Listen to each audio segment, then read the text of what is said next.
dar, irmãos, prosseguimento ao estudo da carta do apóstolo São Pedro. Capítulo 2, hoje vamos estudar o versículo 9. Vamos começar a estudar o versículo 9. 1 de Pedro 2, 9. Às vezes há alguns que me perguntam, porque eu tenho essa prática de dizer, às vezes, São Pedro, Pedro, São João, João, São Mateus, Mateus. Está escrito lá, irmãos, santos profetas e santos apóstolos. Então, eu estou dentro da palavra. Agora, vocês também são santos, viu? Poderia perfeitamente me dirigir ao Rafael, chamá-lo de São Rafael, São Simona, Santa Simone, né? Porque todos nós somos santos. Mas esses santos, os santos profetas e os santos apóstolos, tiveram destaque, né?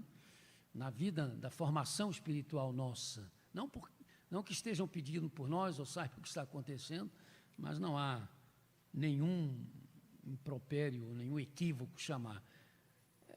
Cada país, cada cultura tem as suas características, mas, por exemplo, aqui nós no Brasil não temos isso, né? Mas na Inglaterra não é muito incomum os irmãos encontrarem igrejas batistas, com o nome de Igreja Batista de São João, mas não é porque o local é de São João, não, é homenageando o São João mesmo. Igreja Batista de São Mateus, Igreja Batista da Santíssima Trindade, né? Não há Batista de São Timóteo, né? Como homenagem a esses personagens bíblicos. Nós temos um outro contexto por causa da evangelização dos americanos do Sul, que sempre foram muito rigorosos em termos desse aspecto, né? Por causa de atritos com o catolicismo, e para a gente não parecer com eles, houve esse tipo de cultura. Mas a nossa igreja chama-se Igreja Batista do Parque São Basílio, né? Por causa do bairro onde ele está. Eu acho que a igreja é bom que tome o nome do bairro, né? Até para se identificar com as pessoas que moram aqui. Vocês, porém, vamos ler juntos?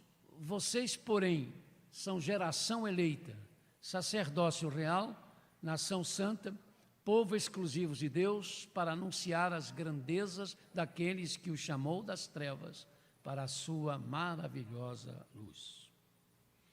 Temos sempre que fazer, irmãos, um retrospecto rápido, né, do estudo anterior, para ficarmos dentro de um contexto. Pedro, sem dúvida, foi além da tradicional interpretação das escrituras judaicas, quando mostrou que a resposta verdadeira ao Messias Jesus Cristo está na aceitação do seu evangelho e não do fazer parte do povo do qual geneticamente Jesus Cristo, como ser humano, pertencia, ou seja, o povo hebreu, ou hoje chamado de o povo judeu.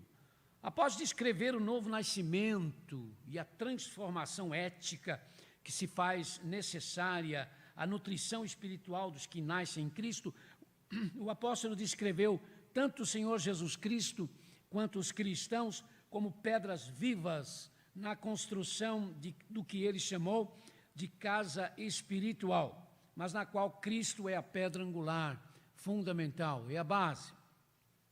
Sem dúvida, à luz do que escreveu Pedro, cujo nome é um apelido, significa pedra, à luz do que ele escreveu, não se colocando em lugar algum como uma pedra especial, diferente dos demais crentes, ele chamou todos os crentes de pedras vivas, ele não se destacou como pedra. Fica claro, então, que ele, Pedro, não se considerava um apóstolo primaz, um papa, conforme ensina os nossos amigos católicos romanos. O apóstolo tão somente usou a compreensão judaica tradicional da metáfora da pedra, da rocha, que muitos judeus entendiam como sendo o povo de Israel, aplicando-a, no entanto, a Jesus Cristo. A presença de Deus no universo, no céu dos céus, tem a ver com o fato de Deus ser onipresente, inclusive na eternidade. A presença de Deus no templo de Jerusalém, que não a esgotava, era toda a simbologia do templo, no qual se tornariam todos os adoradores em espírito e em verdade, nos adoradores que Deus procura. De modo que, na verdade, a habitação de Deus, da Trindade Divina, mais do que em outro qualquer lugar, está no seu povo escolhido, está em nós, se fazemos parte, não é? Desse povo escolhido, desse povo precioso para Deus, recebedores, possuidores da misericórdia e do amor de Deus, no sentido mais amplo dessas duas palavras. Por tudo isso é que o Senhor Jesus foi apresentado por Pedro e continua sendo assim apresentado pelo Espírito Santo como fundamento, a base de toda a obra redentora de Deus. Duas construções estão implícitas na imagem que Pedro apresentou, a saber, a casa espiritual, de cuja construção o Senhor Jesus Cristo é a pedra angular, e por isso a casa construída sobre ele, Jesus, mais uma outra construção. Pedro lembrou o texto do Antigo Testamento, que fala de uma pedra de tropeço, uma rocha que faz cair, e a aplicou a Jesus. Como oráculo de Deus, Pedro apresentou o destino das pessoas, baseando-se tão somente no fato de elas terem ou não respondido a Jesus Cristo. Os que responderam e respondem neste ato de fé a Jesus Cristo tornam-se partes da construção da casa espiritual de Deus, enquanto os que não respondem a Cristo, os que não respondem são retratados como aqueles e aquelas que tropeçam. Tropeçam em Cristo, a pedra viva, e aí passam a cair no caminhar pela vida. Pedro bateu nesta tecla acerca de Jesus Cristo, dele ser a pedra viva e básica da obra redentora de Deus. Pedro já dissera isto quando pregou em Jerusalém, apontando Jesus como a pedra rejeitada pelos construtores, a liderança religiosa do povo de Israel, e que se ele é a salvação para os que o recebem como fundamento, ele também é a pedra de tropeço, né? Para aqueles que não o receberam e nem o recebem. E aí nós entramos no texto de hoje. Sob o eco da afirmação, os que não creem tropeçam, porque desobedecem a mensagem para o que também foram destinados, trazendo à baila a vergonha que aqueles que rejeitam a graça de Deus, que se chama Jesus Cristo, terão de suportar, o escritor sagrado se volta outra vez para os que se dão a Cristo Jesus com esta ideia: vocês não estão entre os que tropeçam, vocês obedecem a palavra, colocando a fé em Cristo. Por isso vocês são geração eleita, sacerdócio real, nação santa, povo exclusivo de Deus, para anunciar as grandezas daquele que o chamou das trevas para a sua maravilhosa luz. Em outras versões, vocês são a raça escolhida. E é essa primeira parte só, irmão, desse texto que eu quero comentar hoje. Vocês são a geração eleita. Pedro não tem, irmãos, quaisquer constrangimentos à luz do que está escrito em no primeiro livro dos Reis, capítulo 6, verso 13, viverei no meio dos israelitas e não abandonarei Israel, o meu povo. No que está escrito em Ezequiel 39, 7, farei conhecido o meu santo nome do meio do meu povo, Israel. Do que está escrito no primeiro livro das Crônicas, capítulo 16, versículo 13, ó descendentes de Israel, seu servo, ó filhos de Jacó, seus escolhidos ou eleitos. O apóstolo não se sente absolutamente constrangido de chamar no capítulo 5 e versículo 13 desta sua epístola que estamos estudando, de chamar a comunidade cristã, da qual ele envia a sua carta e que chama aqueles que estão na Babilônia, por certo uma referência a Roma e adjacências, mas também aos seus destinatários. Ele não hesita em chamá-los de geração eleita. Povo escolhido ou eleito era o título que Deus dava ao seu povo Israel. E Pedro transfere esse título para a igreja, para os seguidores de Jesus Cristo. Já que estava declarado no Antigo Testamento que Deus é o único Salvador de Israel, por isso Israel era o povo eleito, era a nação das pessoas sobre as quais Deus disse: formei para mim, para proclamar o meu louvor. Isaías 43, versos 20 e 21, o apóstolo passa a ideia de Israel, escolhidos de Deus, como sendo os que entre os hebreus sempre formaram a igreja de Deus, prefigurada pelo povo de Israel, porque eram esses aqueles hebreus que realmente amavam a Deus.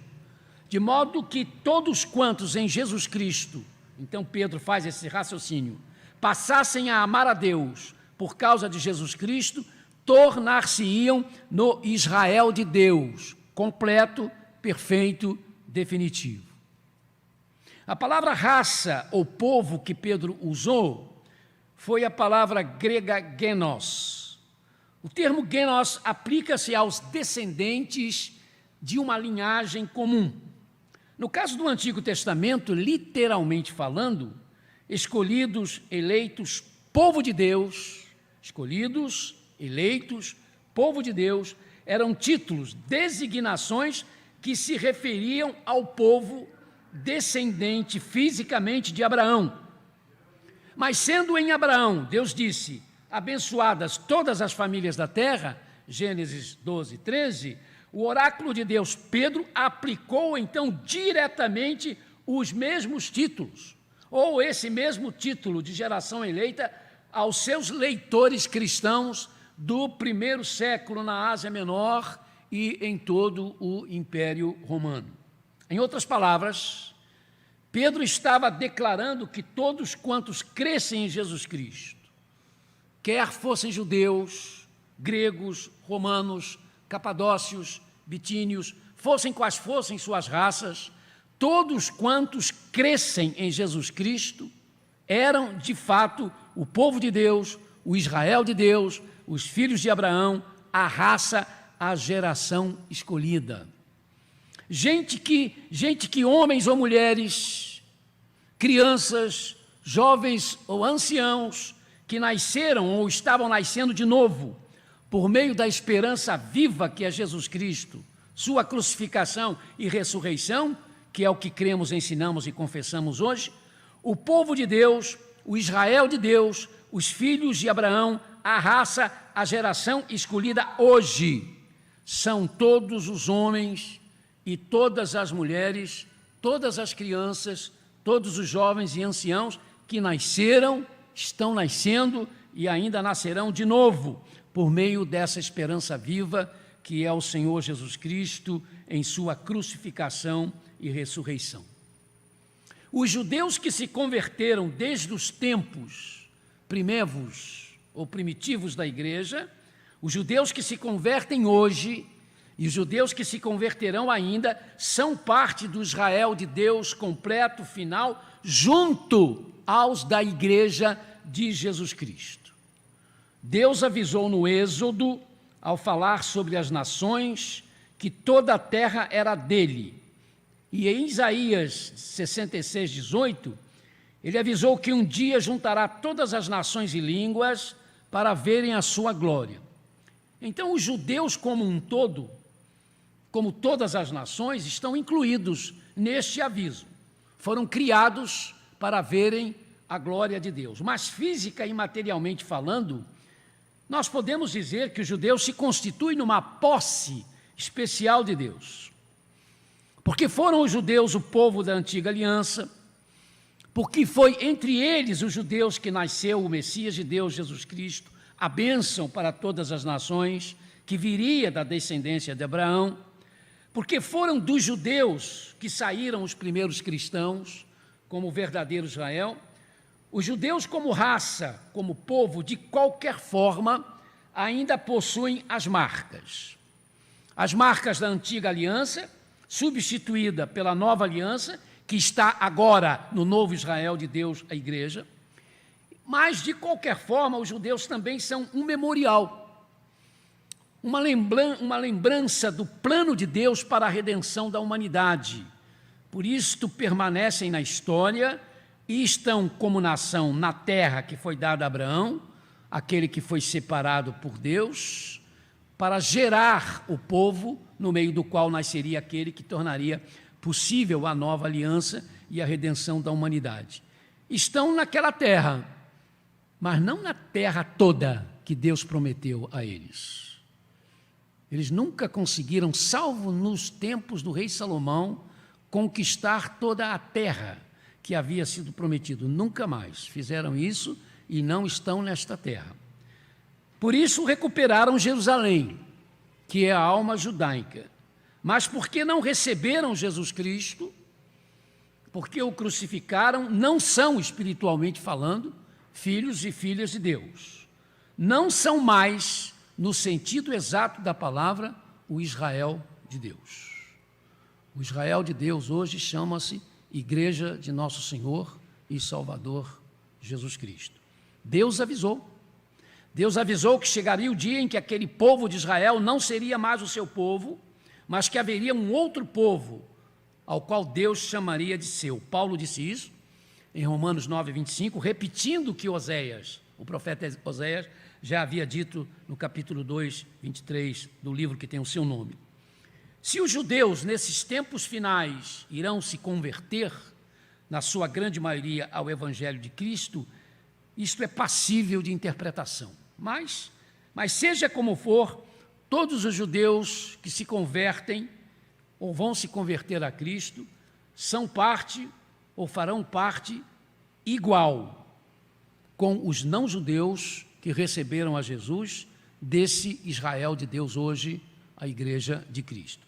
À luz disso, irmãos, como Igreja de Cristo, o Israel de Deus hoje, nós, como Igreja de Jesus, não podemos apoiar toda a maldade covarde e cruel perpetrada contra o povo judeu através dos tempos, como uma punição aos judeus. Punição aos judeus é um assunto de Deus. Mas, à luz disto, como Igreja de Deus hoje, Israel de Deus hoje, também não podemos apoiar a política de Israel, que na necessidade de se manter como pátria, às vezes, algumas vezes, comete atos arbitrários, injustos e também covardes, que só fazem aumentar o ódio dos árabes, tornando a vida de Israel bem diferente da vida que deveria ter se eles tivessem recebido o Messias, o príncipe da paz. Sermos o povo de Deus, o Israel de Deus em Cristo Jesus, e por causa de Jesus Cristo, então isso deve fazer caducar qualquer tentativa de se justificar em meio à igreja, em meio ao povo cristão, em meio ao cristianismo, qualquer manifestação de racismo, de xenofobia, já que somos em Cristo um só povo, um mesmo povo. Lembro-me de um grupo de batistas negros norte-americanos que veio aqui em nossa igreja há alguns anos. Lembro-me de que o pastor deles, ao assumir aqui o nosso púlpito, enxugou discretamente as lágrimas dos seus olhos marejados e nos disse naquele momento: amados em Cristo, sou na América o pastor de uma igreja só de negros. Já preguei em igrejas de brancos, mas aonde não havia não brancos, só brancos. Esta é a primeira vez na minha vida que estou pregando numa igreja onde posso ver brancos e negros sentados juntos. Ele chorou, irmãos, quando passou por isso. Estou feliz por acompanhar as manifestações dos batistas da Convenção Batista do Sul dos Estados Unidos, a maior denominação batista do mundo, formada na sua maioria por brancos. Estou feliz por acompanhar o pedido de perdão que fizeram aos negros, em nome desta convenção, e agora dos encontros, dos congressos, das reuniões com as convenções batistas de negros para pôr fim à chaga do racismo. Estou grato também a Deus pela reação positiva dos batistas negros em relação a isto. Na Igreja Batista do Brooklyn, em Nova York, famosa igreja por causa do coro ou coral do Brooklyn, né? Os brancos que iam assistir os cultos para ouvir o famoso coro cantar só podiam sentar-se na galeria. Não tinham acesso ao salão de baixo, nem para levar a oferta. Quando eles perceberam que alguns brancos usavam o momento do dízimo para descer da galeria e poder chegar mais perto do coro, eles começaram a botar gasofilaço na galeria. E aí os porteiros não deixavam os brancos saírem da galeria. Não, os brancos têm que ficar aí, não podem ir para a parte de baixo. Eu estou sabendo agora que a igreja do Brooklyn acabou com isso. Os brancos já podem sentar em qualquer lugar da igreja que quiserem. Uma resposta, não é, às atitudes dos batistas brancos, que pediram esse perdão muito tarde, mas antes tarde do que nunca, né, é que nós dizemos. Quando eu estive na África do Sul, eu tentei assistir um culto numa igreja batista de Zulus, a principal etnia dos negros sul-africanos. Não me deixaram assistir porque eu era branco. Os porteiros da igreja vieram e conversaram comigo e eu expliquei que eu era um pastor brasileiro e eles disseram, no white, não branco. O branco não pode entrar e assistir os nossos cultos. Quando eu fui lá, irmãos, quando eu fui à África do Sul, ainda havia muitas mágoas dos tempos do famigerado apartheid sul-africano. Eu sei que a Aliança Batista Mundial vem trabalhando na África do Sul para melhorar esta situação e está tendo bons resultados, mas ainda existem muitos bloqueios. Na verdade, somos em Cristo, irmãos, por causa de Cristo Jesus, uma nova raça em meio à humanidade, com o dever de proporcionar a toda a humanidade a oportunidade de glorificar a Deus pelo que fazemos, pelo que somos. Por isso, mesmo em relação aos não seguidores de Jesus Cristo, nós não temos o direito de menosprezá-los. Não podemos nos esquecer de que eles causaram a cruz de Cristo como cada um de nós também causou. E que o amor de Deus em Cristo por eles é o mesmo amor que Deus usou para nos atrair para Jesus Cristo. É o mesmo amor que Deus tem também por eles. O Espírito Santo quer redimi-los, como fez com a gente. Com certeza, no entanto, meus amados, ser um povo diferente não foi, não é e nem será algo bem aceito em época nenhuma. Já na primeira metade do segundo século, o escritor romano Suetônio, escrevendo aos cristãos, informava: a punição que então foi infligida aos cristãos fizeram por merecer. Gente formada por homens dados a uma nova e irrequieta superstição. Ora, esta percepção de Suetônio, comentarão alguns historiadores, acontecia à época por causa das práticas e atitudes certas ou não que os cristãos tomavam, mas que os alienavam em relação à sociedade de então, ou às sociedades de então, aos povos do império. A partir do conceito dos cristãos como uma raça distinta, colocando-os sob a acusação de que os que creem em Cristo têm nojo da humanidade. É claro, irmãos, que o apelo da carta de Pedro aos cristãos, insistindo que eles estreitassem os laços entre si dentro da comunidade cristã e repudiassem a determinadas atitudes e práticas da sociedade de então, deram ensejo à acusação de que eles, os cristãos, eram antissociais. Naturalmente que o apelo petrino é válido para nós, crentes em Cristo hoje, mas também nos traz problemas. Se é para sermos conhecidos como aqueles que praticam o amor fraternal, como nos disse o Senhor Jesus, como evidência da realidade dele em nós, algo para o qual Pedro também convocou os cristãos da sua época e para o qual o Espírito Santo, usando o que Pedro falou, nos insta a fazermos hoje, convocando-nos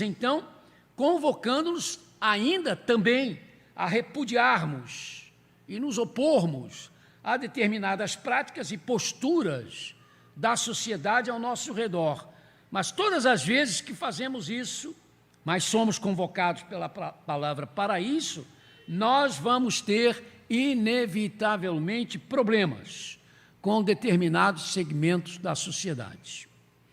Os cristãos eram vistos como pessoas que eram contra o prazer, porque repudiavam, por exemplo, o combate dos gladiadores. Ora, em tais combates, as lutas deviam sempre terminar em mortes. E porque eram feitas no Coliseu e nos estádios nos quais os cristãos eram mortos, não tinham como os cristãos ver essas lutas de gladiadores apenas como esportes. Na verdade, não era somente um esporte. Os cristãos repudiavam os teatros. Ora, nos teatros, muito raramente as peças encenadas não exaltavam as manifestações dos deuses grecos romanos que os cristãos consideravam como manifestações demoníacas. Os cristãos repudiavam as corridas de bigas, porque a ansiedade dos que as assistiam estava no ter bigas capotando com condutores sendo atropelados e despedaçados pelas patas dos cavalos e das rodas. Esses sentimentos não podiam ter lugar entre os cristãos. Já chegam os massacres das guerras, né? Já chegavam para eles os massacres das guerras e das rebeliões, como chega também para nós, os massacres das guerras e rebeliões. Aliás, bastou o massacre feito a Jesus Cristo na cruz do Calvário. A condenação ao adultério e relações sexuais ilícitas, às vezes realidades lamentadas no paganismo, mas propagadas e praticadas comumente e sempre toleradas, tornavam os cristãos gente fora do contexto. O não se embebedar, o não participar das festas e banquetes oferecidos aos deuses, o não reverenciar os imperadores como deuses encarnados, eram atitudes que faziam os cristãos serem olhados como um agente diferente, sim, mas retrógrada e odiada também. O fato é, meus amados, que o apóstolo Pedro não tinha dúvidas. Os cristãos são para viver como uma nova raça e, paradoxalmente, sobrepujar todas as outras raças. Obviamente que não em termos de poder financeiro, não em termos políticos, não em termos comerciais ou educacionais, mas em termos de cultura, sim. Cristo tem de estar sempre acima da cultura, não contra a cultura, mas acima dela. E isso se fazia e se faz rejeitar manifestações culturais em determinadas circunstâncias. O nosso carnaval é tido pelo mundo todo como uma manifestação cultural, especialmente do povo carioca. Mas nós cristãos, especialmente os cristãos evangélicos, né, nós não temos o carnaval como uma manifestação cultural. Nós entendemos o carnaval como uma manifestação de total liberdade à carne. Mas não se escandalizem se os irmãos forem nos Estados Unidos e, ao lerem o calendário de igrejas batistas, encontrarem celebração do carnaval. No período de carnaval, eles fazem festas na igreja, mas as festas deles não têm nada a ver com carnalidade, com coisas dessas que a gente costuma. E muitos batistas que vêm até para assistir o carnaval aqui, porque ouvem falar que são manifestações culturais, acho que não veem televisão, né? Quando chegam aqui, ficam espantados, né? E não conseguem dizer, isso não pode ser cultura, isso é, na verdade, um chamamento à carne, né? O carnaval nasce como uma festa religiosa. A palavra carnaval vem de carnavale, que significa a deusa carne, e que era uma festa feita antes da quaresma. Como os cristãos sabiam que teriam, porque naquele tempo era assim, agora não, mas naquele tempo os cristãos sabiam que iam chegar 40 dias que eles não podiam comer carne. Então eles faziam, primeiro começou assim, um banquete onde eles se empaturravam de carne. Daí nasceu o nome Carnavale, a deusa carne, porque eles não iam comer mais carne. Mas como para comer muita carne também tinham que tomar muito vinho, aí começavam a perder a decência, a perder o controle, e aí saíam para as ruas, e daí os irmãos sabem até onde esse negócio chegou, não é? Então é ainda uma festa de origem religiosa, cristã católica, não é? Mas essas festas de manifestação cultural, existem outras em outros lugares, que os cristãos também não participam, porque as entendem, né, como não coadunantes com a festa, com as nossas posições cristãs. Volto a repetir aqui uma história verdadeira que eu já contei para os irmãos, que eu ouvi isso de um missionário entre os índios, acho que do Mato Grosso. Ele chegou para evangelizar os índios e ele teve assim sempre uma mente aberta, não é? Não é esses missionários que chegam e acham que os índios têm que tirar a tanga, tem que botar terno e gravata para assistir o culto. Isso houve muito, né, no início, isso foi um motivo de críticas enorme. Ele chegou e disse, eles andam de tanga, andem de tanga, continuem andando de tanga, eu só vou explicar a eles que eu não tenho jeito de andar de tanga. Vou botar uma bermuda e tal, e ficou trabalhando no meio deles, né?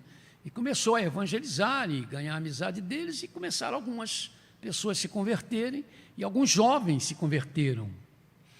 Então, ele diz que, passado um tempo, né, e eles se regem pela lua, apareceu lá uma lua, não sei se era minguante, quarto minguante, não sei lá, era uma lua dessa, e ele viu que a tribo começou a se enfeitar. Eles vão fazer uma festa. Ele viu a mocidade da igreja toda se enfeitando, se pintando, botando aquelas pedras coloridas.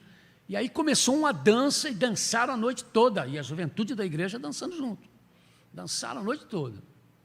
Passaram, ele não comentou nada, não perguntou nada. Se eles não vieram falar comigo, é porque eles estão entendendo que essa festa dá para eles participarem. Passado um tempo, ele percebeu outra manifestação. Novamente os índios se arrumando, se pintando. Aí ele reparou que a juventude da igreja não estavam se pintando, não estavam se enfeitando. Veio a festa, a tribo toda dançou, menos os jovens evangélicos. Aí ele no outro dia perguntou: escuta, por que dessa vez vocês não se enfeitaram e não dançaram? E naquela outra festa vocês fizeram isso?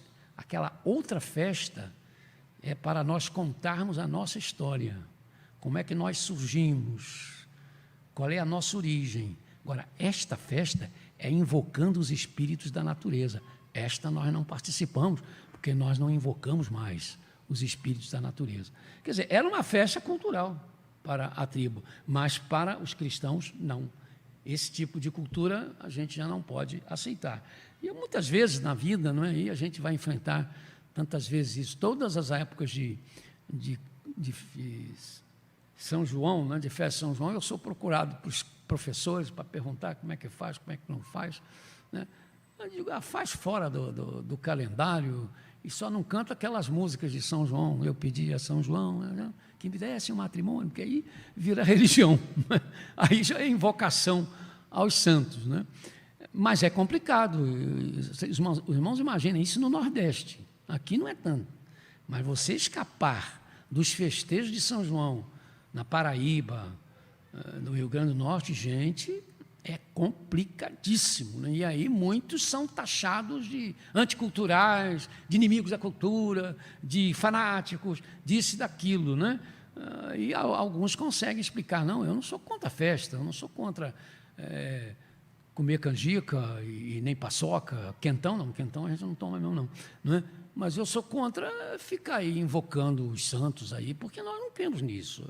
Eu costumo dizer, né, eu sempre explicava isso, né, quando tinha pessoas que criam nisso e a gente entrava aparentemente em choque, eu dizia: não, eu não faço isso por respeito, inclusive, a você, eu não creio, né, não acredito nisso. Quando eu fui uma vez numa igreja, eu frequentei muito a igreja anglicana, porque foi o meu trabalho no seminário foi sobre ela, né, e fiz muitos amigos entre eles. Mas todas as vezes que tinha a celebração da ceia, eu não ia tomar, eu ficava sentado no banco e eu via o pastor insistindo, né? Todos podem vir comungar conosco, tal, etc, tal. Mas eu ficava lá, sentado. Aí, quando eu saí uma vez, ele me cumprimentou e disse: já é a segunda ou terceira vez que eu vejo você aqui. E eles dão ceia, eles celebram a ceia todo domingo, né? Mas eu vejo que você não sai, eu era do jovenzinho ainda, você não sai do banco, por quê? Eu disse: reverendo, eu não concordo com o que vocês ensinam sobre a ceia, com o que os irmãos ensinam sobre a ceia. Os irmãos acreditam que o corpo de Cristo está nos elementos. Eu não creio nisso, e eu acho que se eu participar disso, eu vou estar desrespeitando vocês, porque essa não é a minha convicção. Aí eu fiquei surpreso que ele disse: não, os anglicanos têm liberdade para isso. Eu tenho gente aqui na igreja que crê igual os batistas. É só pão e conteúdo do cálice durante a ceia. Você pode tomar com a sua convicção de ser, mas esse negócio, um crê de um jeito, outro crê de outro. Aí também foi estudar os luteranos, aí uma vez teve a celebração da ceia e o pastor lá não chama. Só podem tomar ceia os luteranos. Aí ele ficou muito sem jeito, eu vi que ele olhava para mim sem graça, né? Porque já sabia que eu era seminarista batista. Aí quando terminou o culto, ele foi falar comigo: meu irmão, isso aí é uma tradição nossa. Eu falei: ótima, o senhor não ficou à vontade, mas eu fiquei à vontade, porque eu tenho problemas com a ceia dos irmãos, Porque Lutero ensinava que Jesus vem para dentro do pão, Jesus vem para dentro do cálice. Se eu não creio, como é que eu ia participar com os irmãos se eu não creio nisso? Aí ele disse, obrigado. Eu falei, não tem que agradecer, né? Não há problema. Então, às vezes, a gente deixa de participar e as pessoas entendem que é uma agressão da nossa parte, mas aí é a maneira, é a atitude que a gente toma, né? Porque aquela nossa missionária na Índia, irmãos, a última vez que ela veio aqui, estava também já começando aquela perseguição dos cristãos na Índia, e eu falei com ela, fulana, como é que é isso lá? A culpa é dos cristãos, os cristãos provocam. Vão para frente dos templos pagãos e começam a gritar, adoradores do diabo, vocês estão servindo o diabo, entendeu? E você quer que as pessoas façam o quê? Saem enfurecidos, porque na cabeça deles, eles não estão adorando o diabo. Eles não estão servindo ao diabo. E como é que você fica na frente da igreja deles, ou do templo deles, exigindo isso? Então, eles são espancados, acabam havendo mortes, por causa desse tipo de conduta. Eu falei, não, isso aí não pode ser feito também. Porque Jesus falou, irmãos, para sermos perseguidos injustamente. Quando vierem nos perseguir, vão mentir, vão fazer calúnias em relação a nós, mas não ter razões. Não ter razões, não é? Já não está mais conosco, e muita gente nem se lembra mais disso, já foi para o Senhor. Mas era uma pessoa perturbada, né, mentalmente. Não era ruim, mas era perturbada e tinha o hábito de, à tarde, ir para o muro, tomar conta das pessoas.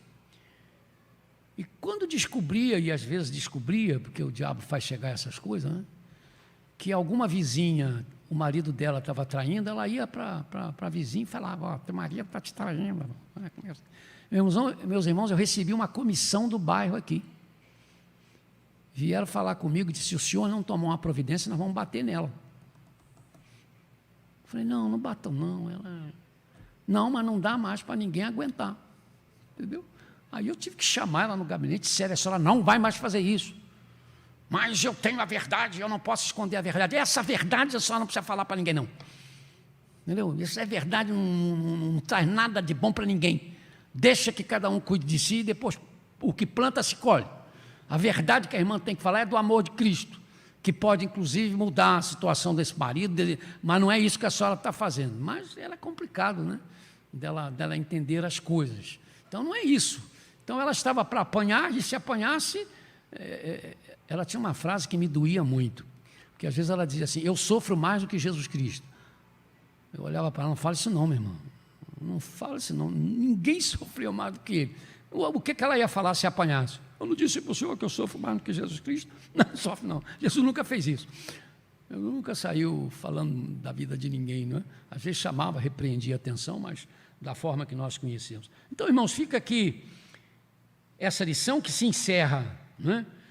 Com esse pensamento que o que Pedro estava querendo dizer ao trazer todos os títulos, todos os direitos do povo de Israel, do povo judeu chamado de povo de Deus, de geração eleita, agora para os cristãos, era poder trazer para os cristãos o que Deus falou também para o povo de Israel. Agora, se vocês me obedecerem fielmente, se vocês guardarem a minha aliança, quando Deus falou isso, era a aliança de Deus com o povo de Israel, através de Moisés e os 10 mandamentos. Mas essa aliança que temos agora é a nova aliança, no sangue de Jesus. Agora, se vocês me obedecerem fielmente e guardarem a minha aliança, vocês serão o meu tesouro pessoal, dentre todas as nações, embora toda a terra seja minha. Então, o que Pedro começou a colocar para o povo de Deus, quando chama o direito do povo de Israel, judeus, do povo materialmente falando, para a igreja agora, como o povo ou Israel de Deus, é para que também nos coloquemos sob esse chamado, esse desafio de Deus. Se me obedecerem, se guardarem minha aliança, vocês serão o meu tesouro pessoal, em meio a todas as nações. Que Deus nos abençoe, irmãos. Amém. E agora que o amor de Deus, nosso Pai, que a graça de nosso Senhor e Salvador Jesus Cristo, que a bendita consolação do Espírito Santo esteja aqui conosco, com os que nos acompanharam e que cultuaram também pela internet, e agora com todo o povo de Deus, espalhado pela face da terra, agora e para sempre. Amém.